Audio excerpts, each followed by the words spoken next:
En ces temps d'imposture universelle, dire qu'un malade mental est un malade mental vous expose au bannissement du monde numérique. Les gouvernements et ligues de vertu, pourfendeurs de la haine, sont dérangés de leur relativisme quand un mot de bon sens apparaît. La censure était encore trop timide. Que des dissidents prennent du ferme pour avoir écrit des articles ne suffit plus. Une nouvelle loi arrive pour faire taire même le Pékin moyen qui expose une idée qui ne correspond pas à la doctrine officielle. Tout ceci est bien plus réjouissant qu'il n'y paraît.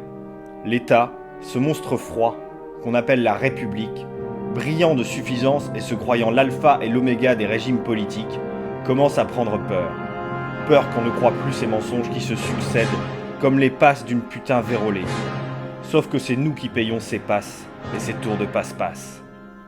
La presse, qu'on appelle mainstream, est détenue par une poignée d'oligarques, qui font élire les présidents pour servir leurs intérêts. Vous rappelez-vous de la propagande que nous avons subie les mois précédant l'élection de Macron ? Pornographie médiatique sur tous les écrans, tous les journaux, des semaines durant, et qui a fonctionné.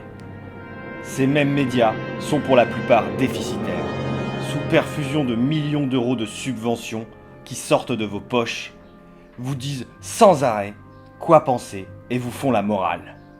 Ce sont eux les tenants de la vérité, allant même jusqu'à créer des organismes de vérification censés être indépendants pour authentifier ou démentir une information venant d'une source qui ne fait pas partie du sérail de ces annexes de la Pravda. Cette même Pravda était bien moins fourbe, car elle ne déclinait pas ses versions en faisant croire à la pluralité des opinions.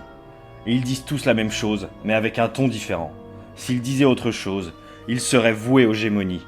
Ces mêmes crapules qui nous ont rebattu les oreilles pendant des mois pour nous lier dans la peur pour une grippe, sont aujourd'hui en train de pousser à l'émeute et à la guerre raciale. Ces médias suivent les ordres de leurs maîtres.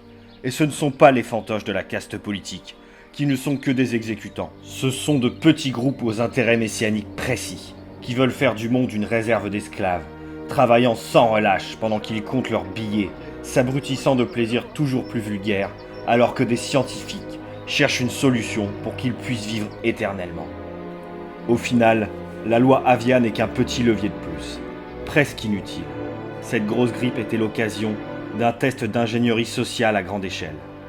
Et il semblerait que ça ait fonctionné. Même en campagne, je croise encore des gens affublés d'un masque, seuls dans leur voiture. C'est au moins aussi absurde que de mettre une paire de gants de nitrile pour aller dormir. Ce qu'ils appellent fake news est le plus souvent une information qui les dérange. Quand on commence à vouloir interdire une pensée divergente de manière systémique, c'est qu'on craint pour sa légitimité. C'est comme coller un flic dans chaque bistrot et verbaliser Robert, qui vient de finir sa journée à monter des parpaings, car entre deux jaunes, il a émis l'idée qu'on nous a menti sur telle ou telle période de l'histoire. Ça va de pair avec l'infantilisation de plus en plus prégnante du citoyen lambda par le système. Une sorte de conditionnement neurolinguistique qui finit par marcher. À force de vous parler comme à un gosse, vous finissez par obéir comme un gosse.